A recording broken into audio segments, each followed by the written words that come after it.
Hey everybody, welcome back. My name is Jason Franklin, and I'm going to not only give you a review of a product that I've come to really enjoy, so it's kind of a long-term product review, but number two, I just kind of also might throw out some ideas as far as performing foam rolling and myofascial release techniques.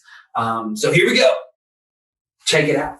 So first and foremost, most people where, ground zero for foam rolling for a lot of individuals usually is right here with a white foam roller, and it's relatively soft. So if you look at the material here, I can compress it in with my fingers.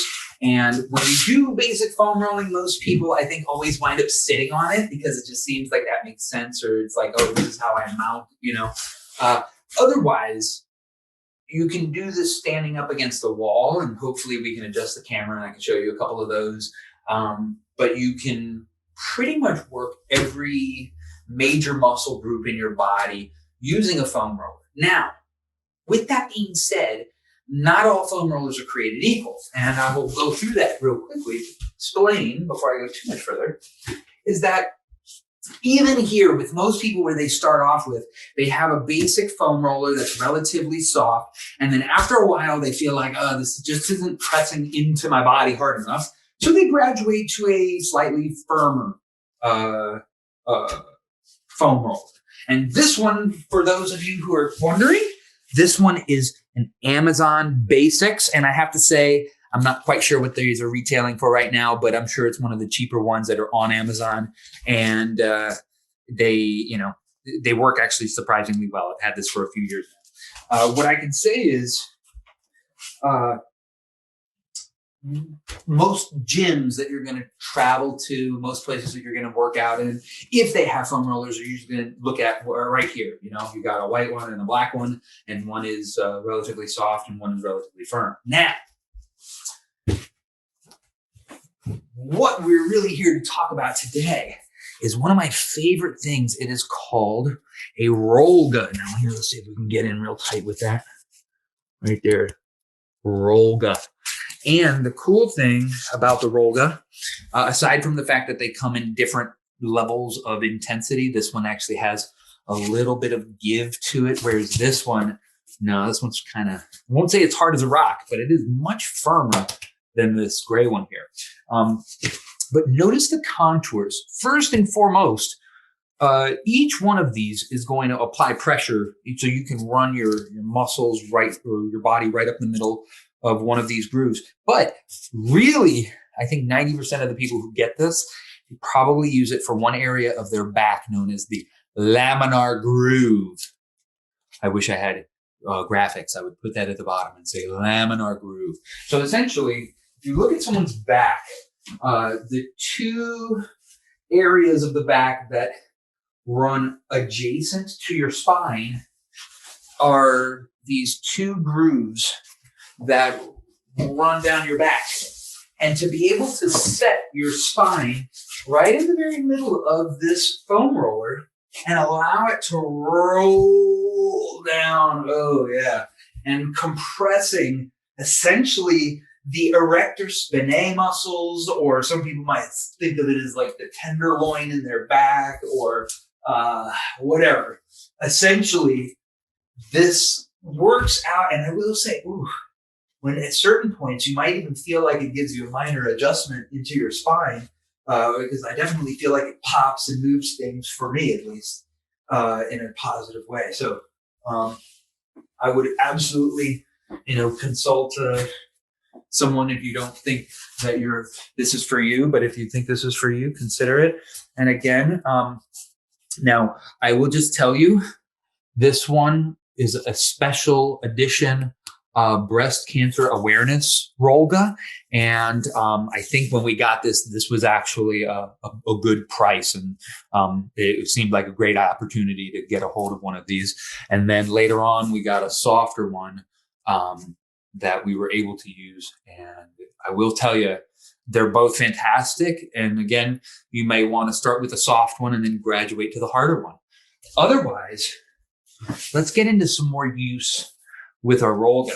One of the things that I personally really enjoy is that, again, I mentioned about using the groove here, but actually some of the high points when I'm working out a calf muscle or my soleus or gastrocnemius, having something compressing right up in the middle and sort of spreading it out to the side feels really nice. But as I was saying too, I can go right up the middle of one of these grooves and slightly offset again, and actually now creates an inward compression into that calf and into both the soleus and gastrocnemius, and it feels really good. Okay.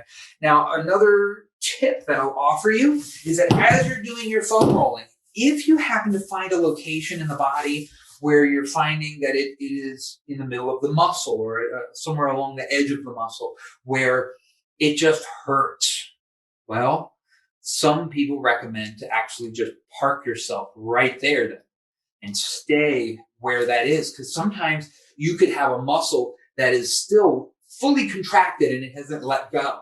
And sometimes that tightness will slowly stretch out those muscle fibers until they're released from one another. And that's sort of where this idea of myofascial release came from, is that you're slowly applying pressure. Now, keep in mind, there's a Goldilocks zone that you need to maintain, because going directly into the firmest type of myofascial release tool and then applying way too much pressure and way too much pain, you could actually do more harm than good. So start with a lighter one, softer one, and I would say definitely work towards graduating to harder rollers.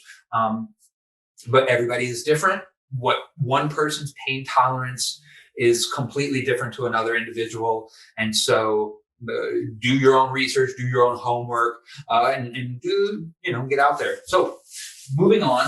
Now, I also, like I said, will use this for other parts of the body. I like to use a roll gun or a foam roller on my quadriceps and making sure that I can even perform it, say, along the iliotibial band, and rolling back and forth. And again, if I find an area that is uncomfortable, I can sort of park myself right there and allow that to really slowly release and then move through, and keep looking for areas that are in that sort of vein of discomfort, as well as getting in with forearms. I can get into push-up positions and roll. If I'm strong enough to do that, I can maybe take a knee and do the same movements to sort of compress out certain parts of the forearm. And this is where maybe getting on a table or even using the wall so you can roll up and down on a wall. Now, one thing I will say for me, pec minor and pec major are ones that I tend to need to have a fair amount of opening. And so even just doing movements like this, where I sort of one hand behind the back and sort of allowing pressure into the chest, pectoralis major, pec minor. But again, be wary, because you may have to apply more of your body weight to the ground and less to the foam roller in some of the more sensitive areas. And again, find a spot that might feel a little bit tender, that's in the middle of the muscle or sometimes along the edge of the muscle if it's an adhesion. And you just sort of sit gently and gradually allow these muscles to unravel from one another. Over time, you'll find that, like I said, your tolerance will improve and you'll be able to handle more aggressive types of foam rollers and other things. So otherwise, happy foam rolling. If you have any questions, feel free to leave them in the comments below, and hit that thumbs up so you can help us with the YouTube algorithm. And please subscribe. We're going to be putting out reviews, several of them a week. Let's see how it goes. And I hope you stay with us.